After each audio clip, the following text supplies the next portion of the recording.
Hello guys, welcome back to Geeks idea. This is the series on current affairs. आज के current affairs start करते हैं।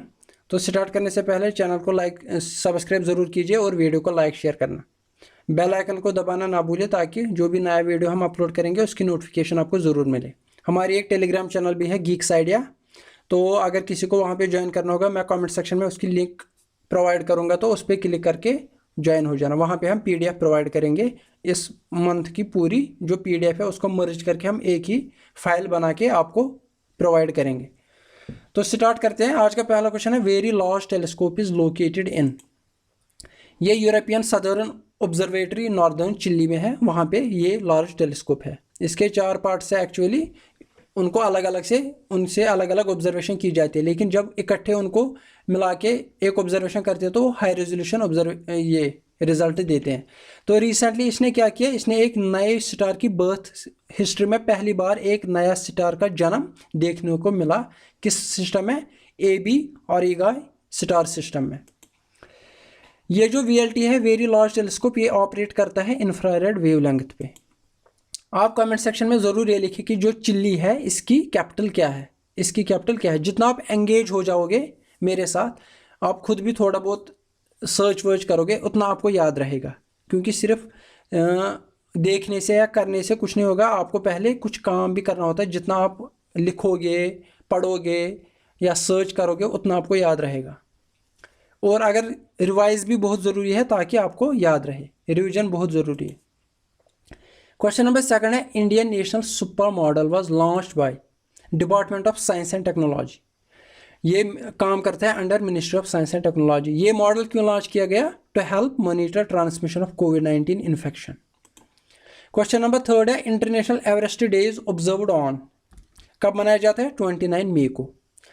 ये इसलिए मनाया जाता है ताकि sir Edmund Hillary from New Zealand and Tenzing Norgay Sherpa from Nepal who became first humans to achieve the feat, जो पहली बार माउंट एवरेस्ट पे चढ़े, उनकी याद में मनाया जाता है। कब? 29 मई 1953 को चढ़े थे। इसकी हाइट है 8848 मीटर, जो कि हाईएस्ट इन द वर्ल्ड है। इसको नेपाल में बोलते हैं सागर माथा और चोमो लुंगमा इसको तिब्बत में बोला जाता है। तो फिर इसको माउंट एवरेस्ट क्यों बोलते हैं? सर जॉर्ज एवरेस्ट थे एक सर्वेयर जनरल ऑफ इंडिया। कब? 1830 से लेके 1840 तक। उसी के नाम पे इसको माउंट एवरेस्ट बोला जाता है। रिसेंटली ब्रिक्स मीट हो गई। जो ब्रिक्स मेंबर्स है उनके हेड ऑफ टैक्स अथॉरिटी जो है, उन्होंने एक मीटिंग की। उसको होस्ट किसने किया?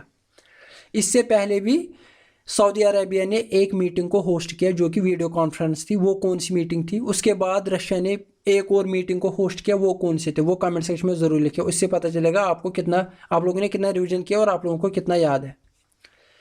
रशिया ने ये मीटिंग होस्ट की थी। तो इंडिया को रिप्रेजेंट किया था finance secretary doctor Ajay Bhushan Pandey ने। जो ब्रिक्स मेंबर्स है ये G20 के भी मेंबर्स है, सारे के सारे। Brazil, Russia, India, China, south Africa, ये सारे के सारे G20 के भी मेंबर्स है। G20 में कौन कौन से मेंबर है, कमेंट सेक्शन में ज़रूर लिखिए। Recently responsible AI for youth and an artificial intelligence portal called www.ai.go.in, ये रिसेंटली लॉन्च किया। किसने? रविशंकर प्रसाद ने। कमेंट सेक्शन में ज़रूर लिखिए रविशंकर प्रसाद कौन से यूनियन मिनिस्टर है। ये सारे हमने कवर किया पिछले बार भी। जितना आप रिवाइज करोगे, लिखोगे, उतना आपको याद रहेगा। Program aims to provide a platform to empower their new age technology skills, specially AI based skills. Youth का जो AI बेस्ड स्किल है, यानी कि टेक्नोलॉजी से रिलेटेड जो इनके स्किल है, उनको एम्पावर करने के लिए एक प्लेटफॉर्म देना, इसलिए ये पोर्टल दिया गया। Program has been launched in collaboration with Intel India. ऐसे सवाल पूछे जाते हैं कि इस किसके साथ कोलैबोरेशन की गई? इंटेल इंडिया के साथ। KFON जो प्रोजेक्ट वो इम्प्लीमेंट हो जाएगा 2020 में, दिसंबर 2020 में। तो ये किस स्टेट ने लॉन्च किया था? केरला ने। केरला फाइबर ऑप्टिक नेटवर्क इसका पूरा नाम है। इसका मकसद यह है कि पूरे घरों को या ऑफिस को ऑप्टिकल फाइबर से कनेक्ट करे। इसको एलोकेशन कितनी हो गई? 1548 करोड़। इसको इम्प्लीमेंट कौन करेगा? State IT infrastructure limited and state electricity board, ये दोनों स्टेट ओन्ड बोर्ड्स है। नेस्कॉम ने रिसेंटली सेटअप किया export target of digest in the next 5 years. एक डिजिटल मीटिंग हो गई इंडिया की, उसमें डिजिटल समिट हो गई, उसमें इंडिया ने पार्टिसिपेट किया, उसी में नेस्कॉम ने एक टारगेट रखा है, एक्सपोर्ट टारगेट कितने का रखा, $500 बिलियन। नेक्स्ट 5 ईयर्स में इंडिया करेगा एक्सपोर्ट टारगेट रखा है कितना एक्सपोर्ट करने का, $500 billion. Piyush Goyal participated in the digital summit on exports. Exim bank of India was institutional partner for this summit. ये भी ज़रूरी बहुत याद रखना, ये जो पार्टनर्स कोलैबोरेशन होती है ये आता है, एक्सिम बैंक इसका पार्टनर था। Where is the headquarter of international solar alliance. International solar alliance किसने बनाया था, इंडिया ने एक्चुअली बनाया था, पेरिस मीटिंग जो हुई थी वहाँ पे। तो इसका हेडक्वार्टर कहाँ पे, गुरुग्राम इंडिया में। तो इंडिया ने रिसेंटली ग्लोबल इलेक्ट्रिसिटी ग्रिड के लिए बोला है, एक बिड आउट दिया जिसके लिए उसने प्लान दिया, one sun one world one grid plan. Actually sun never sets, दुनिया के किसी ना किसी कोने में सन तो हमेशा क्या रहता है, उगता रहता है, यानी कि वो डूब नहीं जाता। अगर इंडिया में डूब जाता है तो दूसरे कॉन्टिनेंट में वहाँ पे सन होता है। तो इसका मतलब जो ये एनर्जी है ये हम किसी न किसी तरीके से हार्नेस कर सकते हैं पूरी वर्ल्ड में। तो हम बना सकते हैं one sun one world one grid.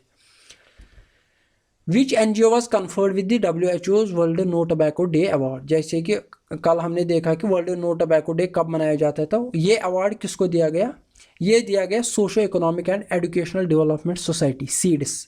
Actually इसने, ये एक NGO है, इसने बिहार में बैन करवाया पान, ई सिगरेट्स वगैरह, गुटखा वगैरह, उसकी बुनियाद पे इसको ये अवार्ड दिया गया।